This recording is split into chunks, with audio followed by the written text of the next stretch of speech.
Guys, Indian politics का नया ground अब कोई रैली या बड़ा स्टेज नहीं है, बल्कि सोशल मीडिया के मीम्स बन चुके हैं। पिछले कुछ दिनों से इंटरनेट पर कॉकरोच जनता पार्टी यानी कि सीजेपी को लेकर चल रही बहस अब एक बिल्कुल नए और बेहद ही मजेदार मूड पर पहुंच गई है। अब इस पूरे मामले में देश के मशहूर इन्फ्लुएंसर एल्विश यादव की एंट्री हो चुकी है एंड उन्होंने अपना एक सटारिकल ग्रुप खरगोश जनता पार्टी यानी कि केजेपी लॉन्च कर दिया है। ये नया पॉलिटिकल मीम रैबिट सिंबल्स और गाजर की तंज भरी मैसेजिंग के साथ इंटरनेट पर तेजी से फैल रहा है। जनता अब इस राइज ऑफ मीम पॉलिटिक्स को देखकर हैरान है और सोच रही है कि आखिर चल क्या रहा है। आज हम इसी संगीन और बेहद ही एंटरटेनिंग टॉपिक पर बात करने वाले हैं कि आखिर क्यों हमारी यूथ आम राजनीति को छोड़कर इस तरीके के नए मीम के कल्चर से इतना ज्यादा कनेक्ट कर रही है।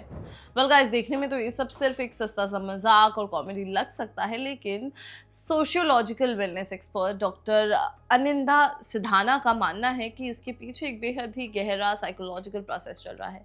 डॉक्टर सिधाना के मुताबिक ये पूरा किस्सा डेमोक्रेसी के बारे में नहीं, बल्कि ये पूरा मुद्दा अब आइडेंटिटी की पहचान बन चुका है। डॉक्टर सिधाना के मुताबिक ये पूरा किस्सा अब डेमोक्रेसी के बारे में नहीं रहा है, बल्कि ये पूरा मुद्दा अब आइडेंटिटी यानी कि पहचान की लड़ाई का बन चुका है।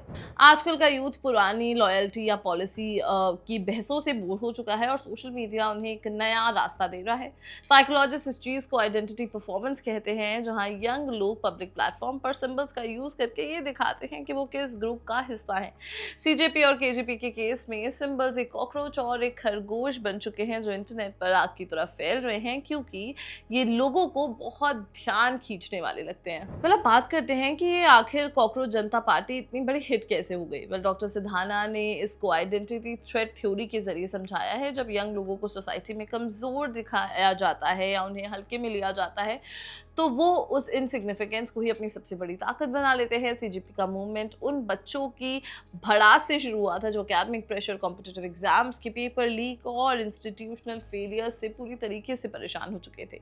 जंतर मंतर पर प्रोटेस्ट से लेकर धर्मेंद्र प्रधान के रेजिग्नेशन की मांग तक इन लोगों ने गुस्से को हिंसा में बदलने के बजाय सटायर और ह्यूमर का सहारा लिया। ये एक तरीके का इमोशनल रेगुलेशन है, जहां हंसी के जरिए लोग अपने बड़े से बड़े दुख और गुस्से को बहुत ही आसान तरीके से दुनिया के सामने रख देते हैं।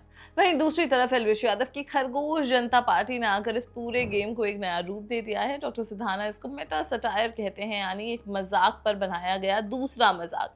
केजेपी यहाँ सीजेपी को कोई टक्कर नहीं दे रही है, बल्कि वो उस खाली पॉलिटिकल स्पेस को टारगेट कर रही है जिसने सीजेपी को पैदा किया। इसको सोशल साइकोलॉजी में सेकेंड ऑर्डर ह्यूमर कहा जाता है, जहां रैबिट, मास्कॉट और गाजर की फोटोज का यूज करके लोग सोशल स्पेसेस में अपनी पहचान ढूंढते हैं। इन्फ्लुएंसर की वजह से ये बातें बहुत जल्दी वायरल हो जाती हैं, क्योंकि आजकल के क्रिएटर्स अपने फॉलोअर्स के लिए आइडेंटिटी एंकर्स का काम करते हैं। पैरा सोशल अटैचमेंट की वजह से लोग उनके दिए हुए सिंबल्स को बिना किसी सवाल के तुरंत अपना लेते हैं और पूरी कम्युनिटी एक साथ खड़ी दिखने लगती है। वेल, इस पूरे मीम पॉलिटिक्स के हिट होने का एक बड़ा कारण हमारे इंटरनेट प्लेटफॉर्म्स का एल्गोरिदम भी है। डॉक्टर सिधाना एक इंटरव्यू में कहती हैं कि डिजिटल प्लेटफॉर्म्स को इस तरीके से डिजाइन किया गया है जो हर उस कंटेंट को प्रमोट करे जिसमें बहुत ज्यादा इमोशंस हो। अब आप ही सोचिए कि एग्जाम रिफॉर्म्स या एजुकेशन पॉलिसी पर 1 घंटे की बोरिंग डिबेट कौन देखना चाहेगा। उसके मुकाबले कॉकरोच और खरगोश की फाइट हमेशा ज्यादा व्यूज बटोरेगी। इसका मतलब ये बिल्कुल नहीं है कि आज की यूथ देश के मुद्दों को लेकर सीरियस नहीं है, बल्कि असल बात यह है कि हमारा डिजिटल एनवायरनमेंट इसी तरीके से काम करता है। ह्यूमर लोगों को उनकी परेशानियों से थोड़ी देर के लिए दूर ले जाता है और उन्हें बिना किसी बड़े रिस्क के अपनी बात राजनीति के सामने रखने का मौका देता है, जो पहले शायद नहीं हुआ था। वेल, अगर आखिर में देखा जाए तो कॉकरोच जनता पार्टी की अगर बात करें, जो उनके फाउंडर हैं अभिजीत दिपके, उसको वो बहुत ही एक सीरियस मूवमेंट बता रहे हैं और कह रहे हैं कि भाई हम इससे तो एजुकेशन में रिफॉर्म्स लाएंगे। धर्मेंद्र प्रधान जो एजुकेशन मिनिस्टर है उनका रेजिग्नेशन लेंगे।